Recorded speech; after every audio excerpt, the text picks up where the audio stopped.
Baik.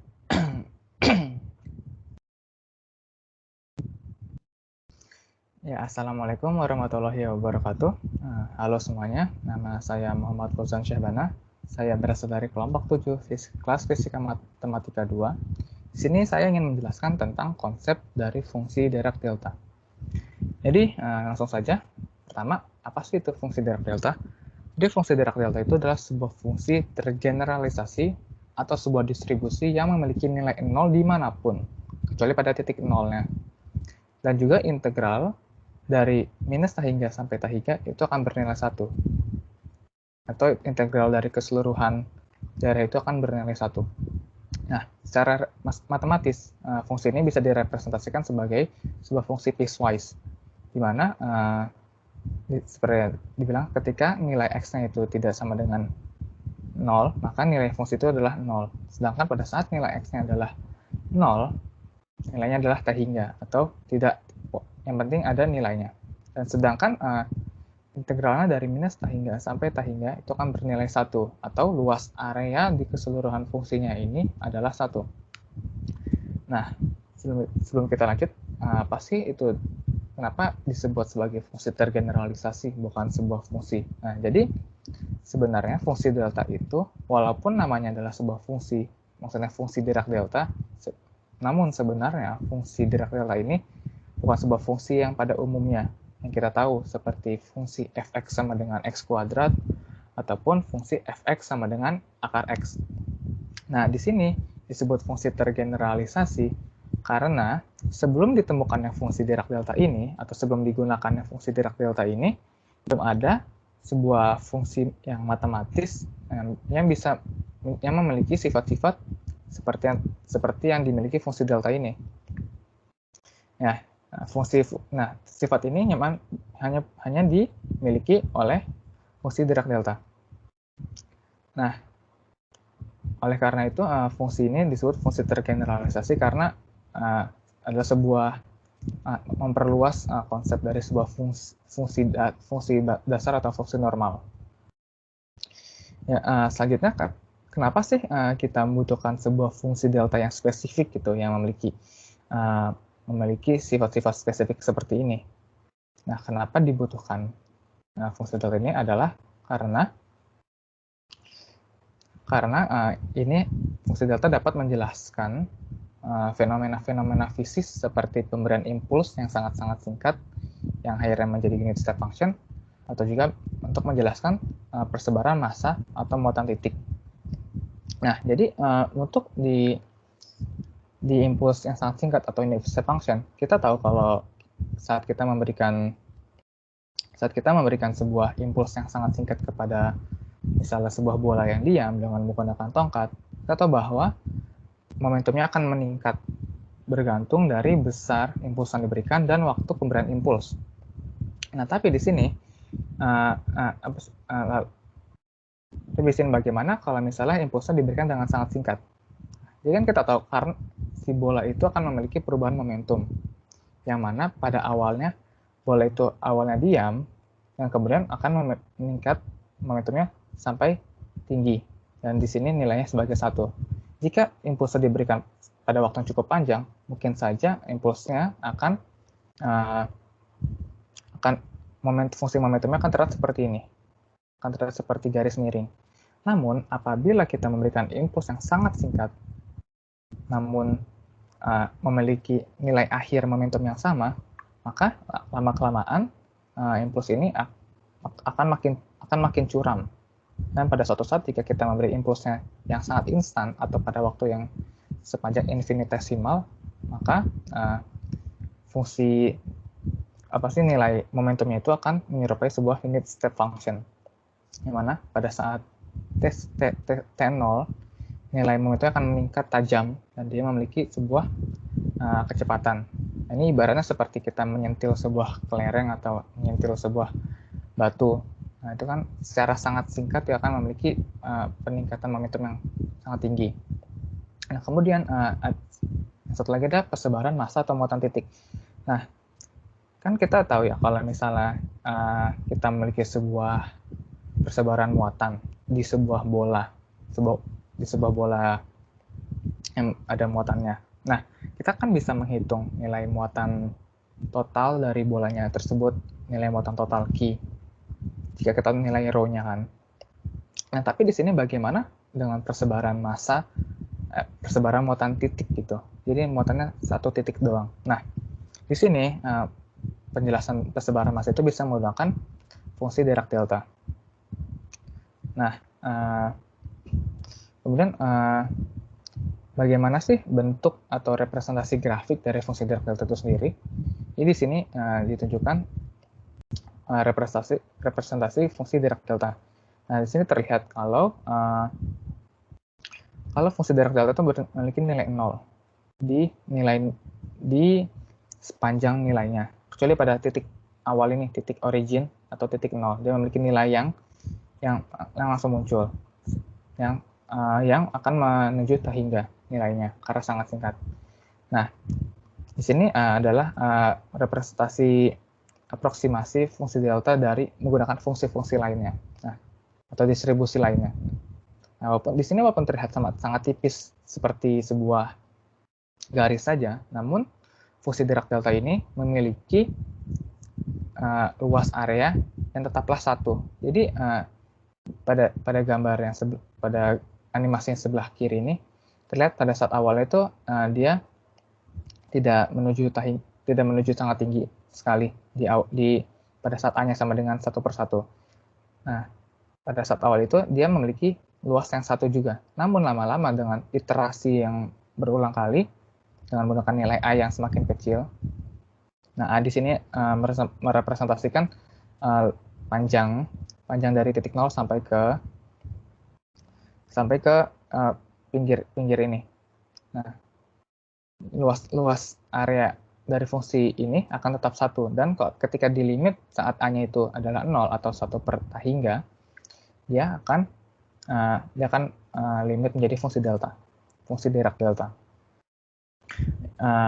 Dan lanjut, sini adalah beberapa contoh representasi fungsi Dirac delta dari fungsi-fungsi lain atau dari persebaran-persebaran lain.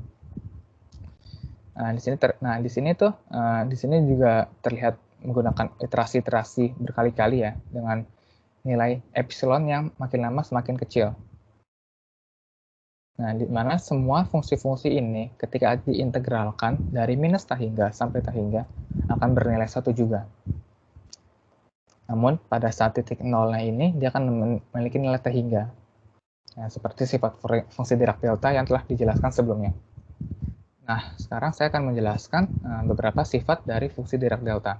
Nah, awalnya kita sudah tahu kalau integral dari fungsi Dirac delta dari minus hingga sampai hingga akan bernilai 1. Kita tahu fakta ini karena memang ini adalah identitas dari fungsi Dirac delta. Namun bagaimana jika kita mengintegralkan fungsi Dirac delta tadi ketika dipasangkan dengan sebuah fungsi lain? Nah, di sini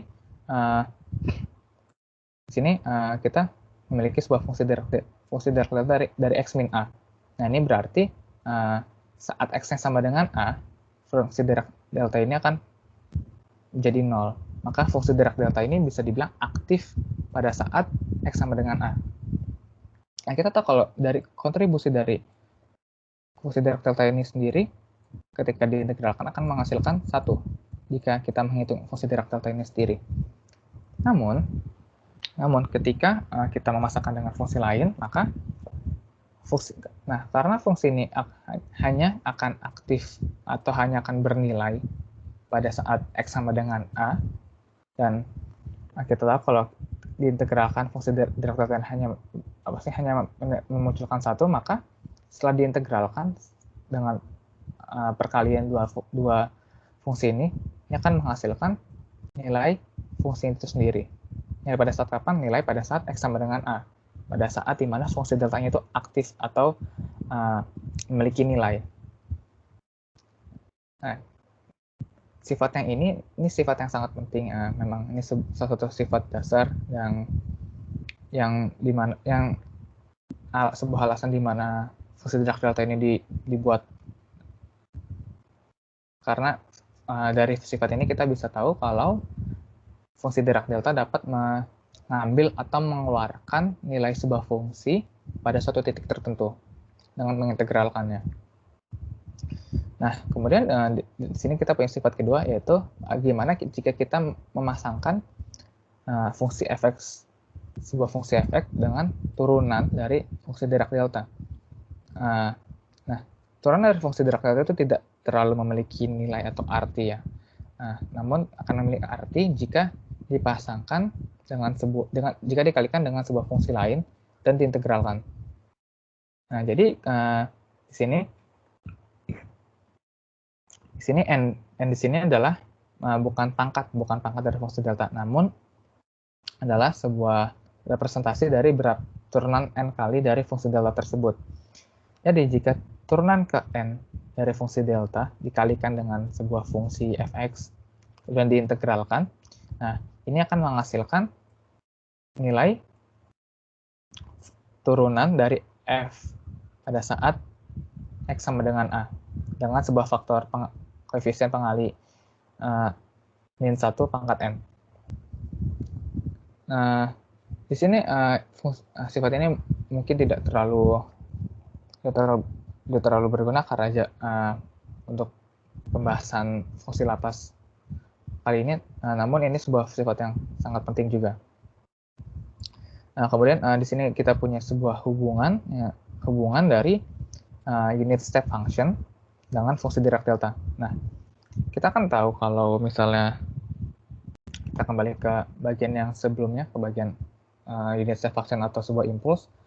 Nah, ini kan ini kan pada grafik yang kiri ini menunjukkan sebuah impuls atau unit step function. Nah, di sini pada saat awal dan saat akhir fungsi ini memiliki nilai 0. Namun pada saat T sama dengan 0 dia akan memiliki nilai yang melonjak tinggi. Nah, akhirnya menjadi nilai memiliki gradien yang awalnya 0 dan pada saat T sama dengan 0 memiliki gradien yang sangat tinggi, yang sangat melonjak tinggi.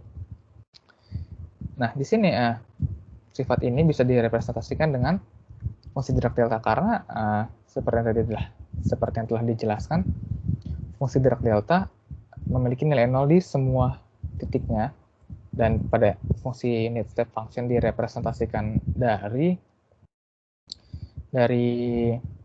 turunannya, dan pada saat T sama dengan 0 atau saat di originnya dia akan memiliki nilai tak hingga atau pada unit step function akan memiliki gradien tak hingga. Dari itu turunan dari unit step function